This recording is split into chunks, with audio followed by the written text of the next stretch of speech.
ਸਾਰੇ ਭੈਣ ਭਰਾਵਾਂ ਨੂੰ ਜੈ ਮਸੀਹ ਦੀ। ਅੱਜ ਦੇ ਦਿਨ ਦਾ ਮਨਨ ਕਰਨ ਤੋਂ ਪਹਿਲਾਂ ਅਸੀਂ ਪ੍ਰਾਰਥਨਾ ਵਿੱਚ ਜਾਵਾਂਗੇ। ਦਿਆਲੂ ਪ੍ਰਭੂ, ਅਸੀਂ ਤੇਰਾ ਧੰਨਵਾਦ, ਤੇਰੀ ਮਹਿਮਾ, ਤੇਰੀ ਵਡਿਆਈ, ਤੇਰੀ ਉਸਤਤ ਕਰਦੇ ਹਾਂ। ਤੂੰ ਰਾਜਿਆਂ ਦਾ ਰਾਜਾ ਹੈ, ਪ੍ਰਭੂਆਂ ਦਾ ਪ੍ਰਭੂ, ਸਰਵ ਸ਼ਕਤੀਮਾਨ, ਸਰਵ ਵਿਆਪੀ, ਸਰਵਗਿਆ ਪਰਮੇਸ਼ਰ ਹੈ। ਤੂੰ ਸਾਨੂੰ ਕਦੇ ਛੱਡਦਾ ਨਹੀਂ, ਕਦੇ ਤਿਆਗਦਾ ਨਹੀਂ, ਹਮੇਸ਼ਾ ਸਾਡੇ ਨਾਲ ਵਫਾਦਾਰ ਹੁੰਦਾ ਹੈ। ਅੱਜ ਦਾ ਦਿਨ ਤੇਰੀ ਜੈ ਦਾ ਦਿਨ ਹੈ। ਸਾਨੂੰ ਇਸ ਦਿਨ ਵਿੱਚ ਆਪ ਦੀ ਮਹਿਮਾ, ਆਪ ਦੀ ਵਡਿਆਈ, ਆਪ ਦੀ ਉਸਤਤ ਕਰਨ ਦੇ ਲਈ ਮਦਦ ਕਰ, ਤਾਂ ਕਿ ਤੇਰਾ ਨਾਮ ਸਾਡੇ ਜੀਵਨ ਦੇ ਵਿੱਚ ਉੱਚਾ ਹੋ ਸਕੇ। ਪਰਮੇਸ਼ਰ ਪਿਤਾ, ਇਸ ਵਚਨ ਦੇ ਰਾਹੀਂ ਤੇਰੇ ਨਾਮ ਨੂੰ ਮਹਿਮਾ, ਵਡਿਆਈ ਅਤੇ ਉਸਤਤ ਮਿਲੇ ਔਰ ਤੇਰਾ ਧੰਨਵਾਦ ਕਰਨਾ ਸਾਡੇ ਜੀਵਨ ਦੇ ਵਿੱਚ ਤੈਨੂੰ ਪ੍ਰਵਾਨ ਹੋ ਸਕੇ। ਅਜਿਹਾ ਹੋਣ ਦੇ ਲਈ ਮਦਦ ਕਰ। ਸਾਰਾ ਆਦਰ ਮਾਨ ਆਪ ਨੂੰ ਦਿੰਦੇ ਹੋਏ ਅੱਜ ਦੇ ਵਚਨ ਨੂੰ ਤੇਰੇ ਹੱਥਾਂ ਵਿੱਚ ਸੌਂਪਦੇ ਹੋਏ ਸਾਡੀ ਇਹ ਬੇਨਤੀ ਮੁਕਤੀ ਦਾ ਤੇ ਪ੍ਰਭੂ ਯਿਸੂ ਮਸੀਹ ਦੇ ਪਵਿੱਤਰ ਤੇ ਸਮਰਥੀ ਨਾਮ ਵਿੱਚ ਮੰਗਦੇ ਹਾਂ, ਆਮੇਨ। ਪਿਆਰੇ ਅਜ਼ੀਜ਼, ਅੱਜ ਦੇ ਜੋ ਵਚਨ ਦਾ ਮੈਂ ਭਾਗ ਲਿਆ ਹੈ ਉਹ ਹੈ ਪਹਿਲਾ ਕੁਰਿੰਥੀਆਂ 15 ਅਧਿਆਏ ਉਸ ਦੀ 49 ਤੋਂ ਲੈ ਕੇ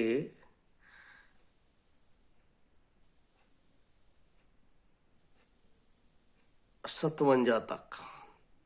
ਇੱਥੇ ਲਿਖਿਆ ਹੈ, ਜਿਵੇਂ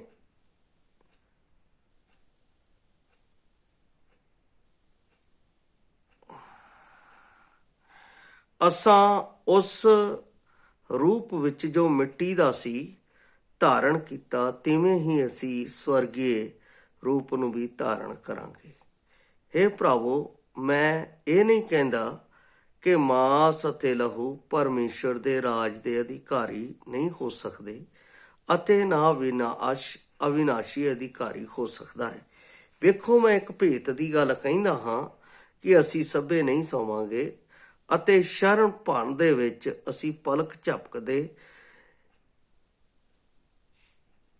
ਅਤੇ ਪਹਿਲੀ ਤੁਰਹੀ ਫੂਕਦੇ ਹੀ ਹੋਵੇਗਾ, ਅਤੇ ਕਿਉਂਕਿ ਤੁਰਹੀ ਫੂਕੀ ਜਾਵੇਗੀ ਅਤੇ ਮੁਰਦੇ ਅਵਿਨਾਸ਼ੀ ਦਸ਼ਾ ਵਿੱਚ ਉਠਾਏ ਜਾਣਗੇ ਅਤੇ ਅਸੀਂ ਬਦਲ ਜਾਵਾਂਗੇ। ਕਿਉਂਕਿ ਜ਼ਰੂਰ ਹੈ ਕਿ ਇਹ ਨਾਸ਼ਵਾਨ ਮਰਣਹਾਰ ਦੇਹ ਨੂੰ ਪਹਿਨ ਲਵੇ, ਇਹ ਨਾਸ਼ਵਾਨ ਦੇਹ ਅਵਿਨਾਸ਼ ਨੂੰ ਪਹਿਨ ਲਵੇ ਅਤੇ ਮਰਣਹਾਰ ਅਮਰਤਾ ਨੂੰ ਪਹਿਨ ਲਵੇ। ਅਤੇ ਜਦ ਨਾਸ਼ਵਾਨ ਅਵਿਨਾਸ਼ ਨੂੰ ਪਹਿਨ ਲਵੇਗਾ ਤਾਂ ਇਹ ਮਰਣਹਾਰ ਅਮਰਤਾ ਨੂੰ ਪਹਿਨ ਲਵੇਗਾ। ਤਦ ਇਹ ਵਚਨ ਜੋ ਲਿਖਿਆ ਹੋਇਆ ਹੈ ਪੂਰਾ ਹੋ ਜਾਵੇਗਾ ਕਿ ਜੈ ਨੇ ਮੌਤ ਨੂੰ ਨਿਗਲਿਆ, ਅਤੇ ਹੇ ਮੌਤ ਤੇਰੀ ਜੈ ਕਿੱਥੇ ਰਹੀ? ਹੇ ਮੌਤ ਤੇਰਾ ਡੰਕ ਕਿੱਥੇ ਰਿਹਾ? ਮੌਤ ਦਾ ਡੰਕ ਪਾਪ ਹੈ ਅਤੇ ਪਾਪ ਦਾ ਵੱਲ ਸ਼ਰ੍ਹਾ ਹੈ। ਪਰ ਪਰਮੇਸ਼ਰ ਦਾ ਧੰਨਵਾਦ ਹੋਵੇ ਜੋ ਸਾਡੇ ਪ੍ਰਭੂ ਯਿਸੂ ਮਸੀਹ ਦੇ ਰਾਹੀਂ ਸਾਨੂੰ ਜੈਵੰਤ ਕਰਦਾ ਹੈ। ਅੱਜ ਦਾ ਮੇਰਾ ਜੋ ਵਿਸ਼ਾ ਹੈ, ਮੈਂ ਪ੍ਰਭੂ ਦੀ ਆਰਾਧਨਾ ਕਿਉਂ ਕਰਨੀ ਹੈ। ਮੈਂ ਪ੍ਰਭੂ ਦੀ ਆਰਾਧਨਾ ਦੇ ਵਿੱਚ ਉਹਦਾ ਧੰਨਵਾਦ ਕਿਉਂ ਕਰਨਾ ਹੈ। ਮੈਂ ਉਸ ਦੀ ਉਸਤਤ ਕਿਉਂ ਕਰਨੀ ਹੈ। ਮੈਂ ਉਸ ਦੇ ਨਾਮ ਦਾ ਆਦਰ ਸਤਿਕਾਰ ਕਿਉਂ ਕਰਨਾ ਹੈ। ਜਦੋਂ ਮੈਂ ਕੁਰਿੰਥੀਆਂ ਦੀ ਇਹ ਪੁਸਤਕ ਪੜ੍ਹਦਾ ਹਾਂ ਤਾਂ ਇਸ ਵਿੱਚ ਮੈਨੂੰ ਧੰਨਵਾਦ ਦੇਣ ਦਾ ਇੱਕ ਨਹੀਂ ਬਹੁਤੇ ਕਾਰਨ ਇੱਥੇ ਮਿਲਦੇ ਹਨ। ਮੈਂ ਉਹਨਾਂ ਨੂੰ ਵਾਰੀ-ਵਾਰੀ ਆਪ ਦੇ ਅੱਗੇ ਰੱਖਾਂਗਾ। ਪਹਿਲੀ ਗੱਲ ਅਸੀਂ ਇੱਥੇ ਦੇਖਦੇ ਹਾਂ, ਜਦੋਂ ਪੌਲਸ ਰਸੂਲ ਕਹਿੰਦਾ ਹੈ ਕੁਰਿੰਥ ਦੇ ਲੋਕਾਂ ਨੂੰ, ਜਿਵੇਂ ਅਸਾਂ ਉਸ ਦਾ ਰੂਪ ਜੋ ਮਿੱਟੀ ਦਾ ਸੀ ਧਾਰਨ ਕੀਤਾ, ਤਿਵੇਂ ਹੀ ਉਸ ਸਵਰਗੀ ਰੂਪ ਨੂੰ ਵੀ ਧਾਰਨ ਕਰਾਂਗੇ। ਧਾਰਨ ਕਰਨ ਦੀ ਗੱਲ ਹੈ ਸਰੀਰ ਨੂੰ। ਮਿੱਟੀ ਦੇ ਸਰੀਰ ਵਿੱਚ ਅਸੀਂ ਸਵਰਗੀ ਰੂਪ ਨੂੰ ਧਾਰਨ ਕਰਾਂਗੇ। ਪਿਆਰੇ ਅਜ਼ੀਜ਼, ਪ੍ਰਭੂ ਯਿਸੂ ਮਸੀਹ ਪਹਿਲੀ ਗੱਲ ਹੈ ਇਸ ਦੁਨੀਆ ਦੇ ਵਿੱਚ ਕਿਉਂ ਆਇਆ, ਜਿਹੜਾ ਮੇਰਾ ਧੰਨਵਾਦ ਦਾ ਕਾਰਨ ਬਣਿਆ। ਮੈਂ ਇੱਥੇ ਪਰਮੇਸ਼ਵਰ ਦੀ ਉਸ ਯੋਜਨਾ ਨੂੰ ਆਪ ਦੇ ਅੱਗੇ ਰੱਖਾਂਗਾ ਜਿਹੜੀ ਪਰਮੇਸ਼ਵਰ ਨੇ ਸਵਰਗ ਤੋਂ ਮੇਰੇ ਅਤੇ ਆਪ ਦੇ ਲਈ ਤਿਆਰ ਕੀਤੀ। ਉਹ ਹੈ ਕਿ ਮੈਂ ਇਸ ਨਾਸ਼ਵਾਨ ਭਾਵ ਪਾਪ ਦੇ ਸਰੀਰ ਨੂੰ ਛੱਡ ਕੇ ਉਹ ਸਵਰਗੀ ਸਰੀਰ ਨੂੰ ਪ੍ਰਾਪਤ ਕਰਾਂ ਜਿਸ ਵਿੱਚ ਮੇਰਾ ਪ੍ਰਭੂ ਸਵਰਗੋਂ ਇਸ ਧਰਤੀ ਦੇ ਵਿੱਚ ਆਇਆ, ਅਤੇ ਉਹ ਸਵਰਗੋਂ ਜਿਹੜਾ ਆਇਆ ਉਹ ਇਸ ਧਰਤੀ ਦੇ ਵਿੱਚ ਇਸ ਮਰਨਹਾਰ ਦੇਹ ਦਾ ਕਰਜ਼ ਚੁਕਾ ਕੇ ਅਤੇ ਸਰੀਰ ਵਿੱਚ ਪਰਿਵਰਤਿਤ ਹੋ ਕੇ ਫੇਰ ਸਵਰਗ ਨੂੰ ਉਠਾ ਲਿੱਤਾ ਗਿਆ। ਕਿਹੜੇ ਰੂਪ ਵਿੱਚ? ਸਵਰਗੀ ਰੂਪ ਵਿੱਚ। ਪਹਿਲੀ ਗੱਲ, ਮੈਂ ਮਰਨਹਾਰ ਦੇਹ ਦੇ ਵਿੱਚ ਸੀ ਜਿਹੜੀ ਮਿੱਟੀ ਦੇ ਵਿੱਚ ਮਿਲ ਜਾਂਦੀ ਹੈ ਅਤੇ ਉਸ ਦਾ ਵਜੂਦ ਖਤਮ ਹੋ ਜਾਂਦਾ ਹੈ। ਪਰ ਧੰਨਵਾਦ ਹੈ ਪਰਮੇਸ਼ਵਰ ਦਾ ਜਿਸ ਨੇ ਮੇਰੇ ਲਈ ਇੱਕ ਵਿਉਂਤ ਤਿਆਰ ਕੀਤੀ ਅਤੇ ਮੈਨੂੰ ਬਚਾਉਣ ਦੇ ਲਈ ਇਸ ਮਰਨਹਾਰ ਦੇਹ ਨੂੰ ਸਵਰਗੀ ਰੂਪ ਵਿੱਚ ਪਰਿਵਰਤਿਤ ਕਰਨ ਦੇ ਲਈ ਉਸ ਨੇ ਆਪਣੇ ਆਪ ਨੂੰ ਸਵਰਗੋਂ ਤਿਆਰ ਕਰਕੇ ਇਸ ਧਰਤੀ ਦੇ ਵਿੱਚ ਲਿਆਂਦਾ। ਇਸ ਧਰਤੀ ਦੇ ਵਿੱਚ ਉਸ ਨੇ ਲਿਆਂਦਾ ਇਸ ਲਈ ਕਿ ਮੇਰਾ ਮਰਨਹਾਰ ਦੇਹ ਸਵਰਗੀ ਰੂਪ ਵਿੱਚ ਪਰਿਵਰਤਿਤ ਹੋ ਜਾਵੇ ਅਤੇ ਮੈਂ ਸਵਰਗ ਦੇ ਪਰਮੇਸ਼ਵਰ ਦੇ ਨਾਲ ਉਸ ਦੀ ਸਵਰਗੀ ਆਰਾਧਨਾ ਕਰ ਸਕਾਂ, ਸਵਰਗੀ ਆਰਾਧਨਾ ਕਰ ਸਕਾਂ, ਜਿਸ ਦੇ ਲਈ ਉਸ ਨੇ ਇਸ ਦੁਨੀਆ ਦੇ ਵਿੱਚੋਂ, ਇਸ ਪਾਪ ਦੇ ਸੰਸਾਰ ਦੇ ਵਿੱਚੋਂ ਮੈਨੂੰ ਚੁੱਕ ਕੇ ਅੱਡ ਕਰਕੇ ਆਪਣੇ ਸਵਰਗੀ ਰਾਜ ਵਿੱਚ ਲੈ ਆਂਦਾ ਕਿ ਮੈਂ ਉਸ ਸਵਰਗੀ ਪਰਿਵਰਤਿਤ ਦੇਹ ਦੇ ਵਿੱਚ ਪਰਮੇਸ਼ਵਰ ਦੀ ਮਹਿਮਾ ਅਤੇ ਵਡਿਆਈ ਕਰ ਸਕਾਂ। ਇਹ ਪਰਿਵਰਤਿਤ ਉਦੋਂ ਹੁੰਦਾ ਹੈ ਜਦੋਂ ਮੈਂ ਮੰਨ ਲੈਂਦਾ ਹਾਂ ਕਿ ਯਿਸੂ ਹੀ ਪ੍ਰਭੂ ਹੈ।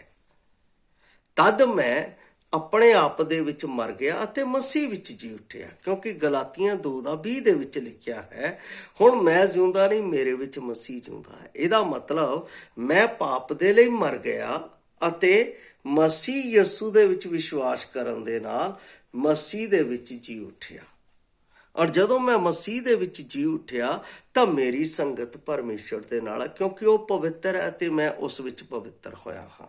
ਔਰ ਜਦੋਂ ਮੈਂ ਪਵਿੱਤਰ ਹੋ ਗਿਆ ਤਾਂ ਮੇਰੀ ਮਰਨਹਾਰ ਦੇਹ ਨਸ਼ਟ ਹੋ ਗਈ ਅਤੇ ਮੈਂ ਮਸੀਹ ਦੇ ਵਿੱਚ ਜੋ ਜੀਵੰਤ ਹਾਂ, ਪਰਮੇਸ਼ਵਰ ਦੇ ਲਈ ਆਰਾਧਨਾ ਅਤੇ ਉਪਾਸਨਾ ਦੇ ਲਈ ਸਿਰਜਿਆ ਗਿਆ ਹਾਂ।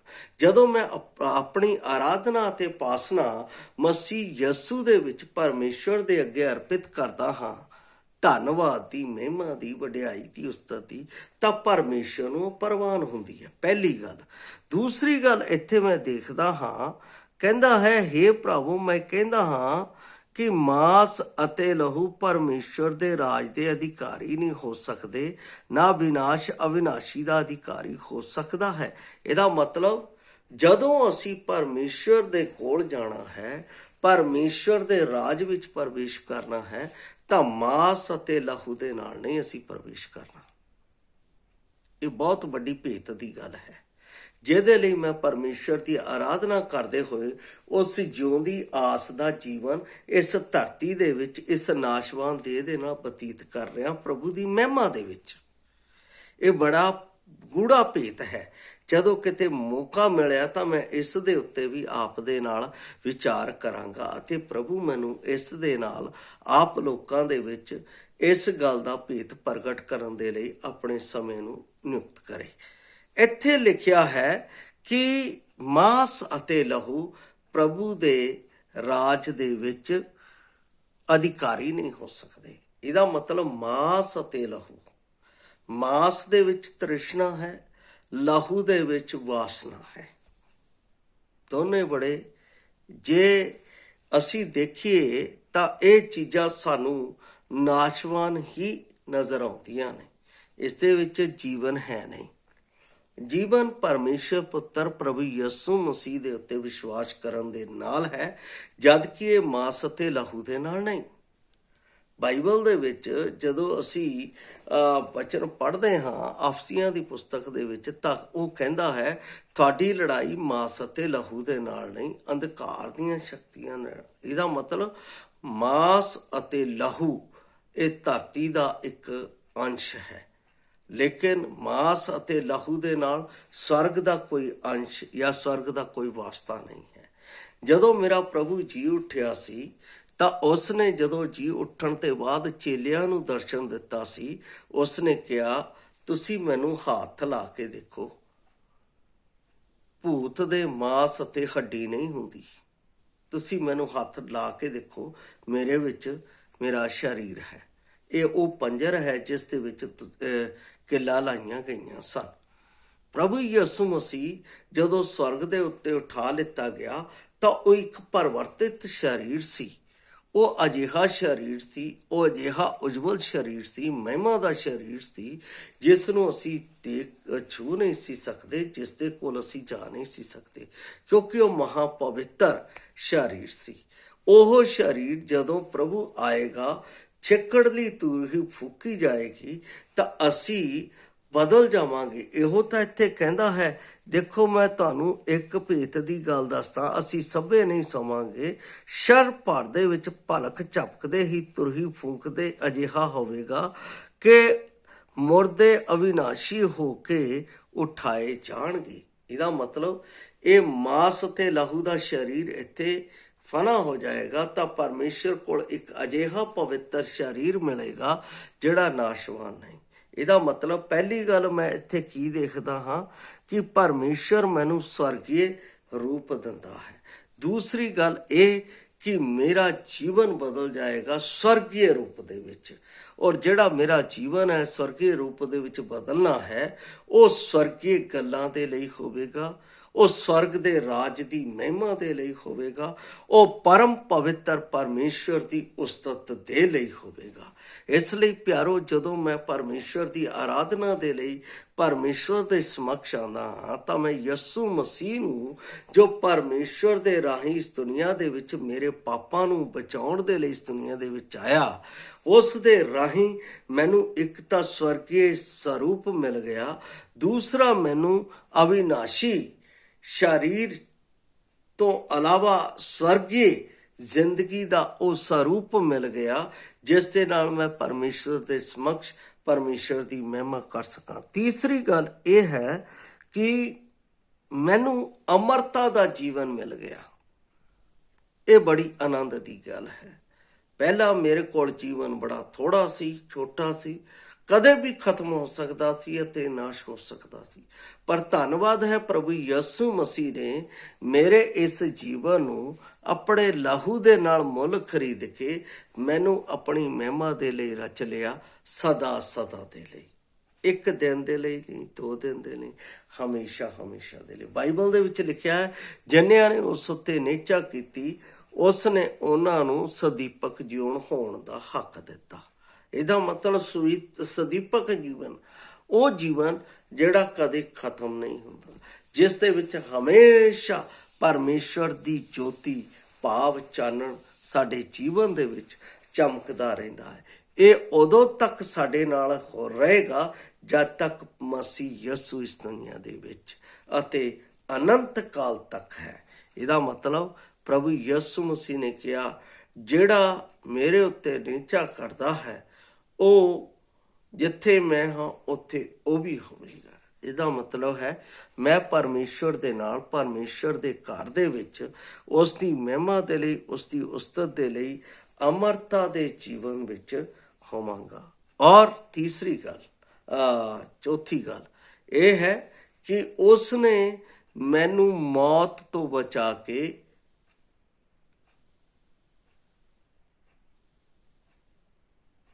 ਜੈਵੰਤ ਜੀਵਨ ਦਿੱਤਾ ਹੈ। ਮੌਤ ਤੋਂ ਬਚਾ ਕੇ ਜੈਵੰਤ ਜੀਵਨ ਦਿੱਤਾ। ਉਹ ਜੈਵੰਤ ਜੀਵਨ ਜਿਹੜਾ ਮੇਰਾ ਆਪਣੀਆਂ ਕਰਨੀਆਂ ਨਾਲ ਨਹੀਂ ਪ੍ਰਾਪਤ ਹੋਇਆ, ਮੇਰਾ ਉਹ ਜੀਵਨ ਮਸੀਹ ਯਿਸੂ ਦੀ ਕੁਰਬਾਨੀ ਦੇ ਨਾਲ ਪ੍ਰਾਪਤ ਹੋਇਆ। ਮੇਰੀ ਆਪਣੀ ਕੋਈ ਯੋਗਤਾ ਨਹੀਂ ਸੀ, ਮੇਰੇ 'ਚ ਕੋਈ ਖੂਬੀ ਨਹੀਂ ਸੀ, ਕੋਈ ਆਪਣਾ ਅਜਿਹਾ ਕੋਈ ਚੰਗਾ ਕੰਮ ਨਹੀਂ ਸੀ ਜਿਸ ਦੇ ਨਾਲ ਪਰਮੇਸ਼ਰ ਮੈਨੂੰ ਸਵਰਗ ਰਾਜ ਦੇ ਵਿੱਚ ਜੈਵੰਤ ਜੀਵਨ ਹੁੰਦਾ। ਪ੍ਰਭੂ ਨੇ ਮੁਰਦਿਆਂ ਵਿੱਚੋਂ ਜੀ ਉੱਠ ਕੇ ਮੈਨੂੰ ਜੈਵੰਤ ਜੀਵਨ ਦਿੱਤਾ ਹੈ। ਉਹ ਮੁਰਦਿਆਂ ਵਿੱਚੋਂ ਜੀ ਉੱਠਿਆ ਹੋਇਆ ਪਹਿਲਾ ਫਲ ਹੈ ਜਿਸ ਦੇ ਵਿੱਚ ਉਸ ਨੇ ਮੈਨੂੰ ਜੈਵੰਤ ਜੀਵਨ ਦਿੱਤਾ। ਇਸੇ ਕਰਕੇ ਤਾਂ ਉਹ ਕਹਿੰਦਾ ਹੈ 57 ਦੇ, ਪਰਮੇਸ਼ਵਰ ਦਾ ਧੰਨਵਾਦ ਹੋਵੇ ਜੋ ਮਸੀਹ ਯਿਸੂ ਦੇ ਵਿੱਚ ਸਾਨੂੰ ਜੈਵੰਤ ਜੀਵਨ ਦਿੰਦਾ ਹੈ। ਜੈਵੰਤ ਜੀਵਨ ਦਿੰਦਾ ਹੈ। ਇਹ ਮੇਰੀ ਵੱਲੋਂ ਨਹੀਂ ਹੈ, ਇਹ ਮੇਰੀ ਯੋਗਤਾ ਦੇ ਨਾਲ ਨਹੀਂ ਹੈ, ਪਰਮੇਸ਼ਰ ਵੱਲੋਂ ਉਹਦੇ ਪੁੱਤਰ ਦੇ ਰਾਹੀਂ ਹੈ। ਪਹਿਲੀ ਗੱਲ, ਉਹ ਮੇਰਾ ਸਵਰਗੀ ਰੂਪ ਬਦਲੇਗਾ।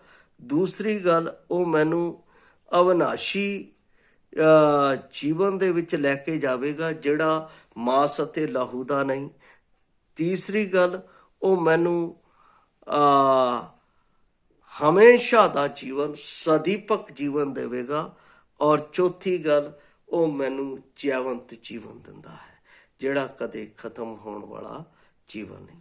ਔਰ ਇਸੇ ਦੇ ਰਾਹੀਂ ਮੈਂ ਆਪਣੇ ਪਿਆਰੇ ਪਰਮੇਸ਼ਵਰ ਨੂੰ, ਜਿਸ ਨੇ ਮੇਰੇ ਜੀਵਨ ਦੇ ਲਈ ਆਪਣੇ ਪਿਆਰੇ ਪੁੱਤਰ ਨੂੰ ਦਿੱਤਾ, ਮੈਂ ਉਸ ਦੇ ਪਿਆਰੇ ਪੁੱਤਰ ਦੇ ਵਿੱਚ ਮੈਂ ਉਸ ਦਾ ਧੰਨਵਾਦ ਅਤੇ ਉਸ ਦੀ ਮਹਿਮਾ, ਉਸ ਦੀ ਵਡਿਆਈ ਕਰਦਾ ਹਾਂ ਅਤੇ ਉਸ ਦੇ ਨਾਮ ਦੀ ਉਸਤਤ ਉਸ ਨੂੰ ਅਰਪਿਤ ਕਰਦਾ ਹਾਂ। ਕਿਉਂਕਿ ਪਰਮੇਸ਼ਵਰ ਇਸੇ ਭੇਂਟ ਤੋਂ ਖੁਸ਼ ਹੁੰਦਾ ਹੈ ਕਿ ਉਸ ਦੀ ਮਹਿਮਾ ਉਸ ਦੇ ਪੁੱਤਰ ਦੇ ਰਾਹੀਂ ਉਸ ਦੇ ਅੱਗੇ ਪ੍ਰਸਤੁਤ ਕੀਤੀ ਜਾਵੇ, ਜਿਸ ਦੇ ਨਾਲ ਉਹ ਆਨੰਦਿਤ ਹੁੰਦਾ ਹੈ। ਬਾਈਬਲ ਦੇ ਵਿੱਚ ਲਿਖਿਆ ਹੈ, ਦਾਊਦ ਕਹਿੰਦਾ ਹੈ, ਪਰਮੇਸ਼ਵਰ ਜੇ ਤੂੰ ਹੋਮ ਬਲੀ ਤੋਂ ਪ੍ਰਸੰਨ ਹੁੰਦਾ ਤਾਂ ਮੈਂ ਤੈਨੂੰ ਦਿੰਦਾ, ਮੇਲ ਬਲੀ ਤੋਂ ਤੂੰ ਪ੍ਰਸੰਨ ਹੁੰਦਾ ਤਾਂ ਮੈਂ ਤੈਨੂੰ ਚੜਾਉਂਦਾ।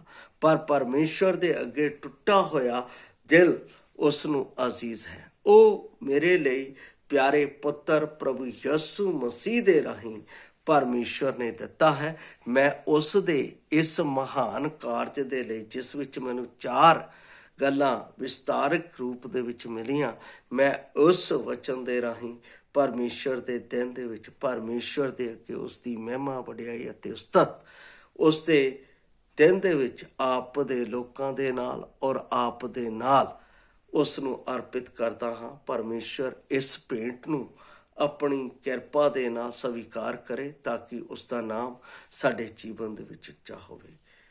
ਪ੍ਰਭੂ ਇਸ ਵਚਨ ਦੇ ਰਾਹੀਂ ਉਸ ਨੂੰ ਧੰਨਵਾਦ ਅਰਪਿਤ ਕਰਨ ਦੇ ਲਈ ਸਾਡੀ ਮਦਦ ਕਰੇ। ਜੈ ਮਸੀਹ ਦੀ।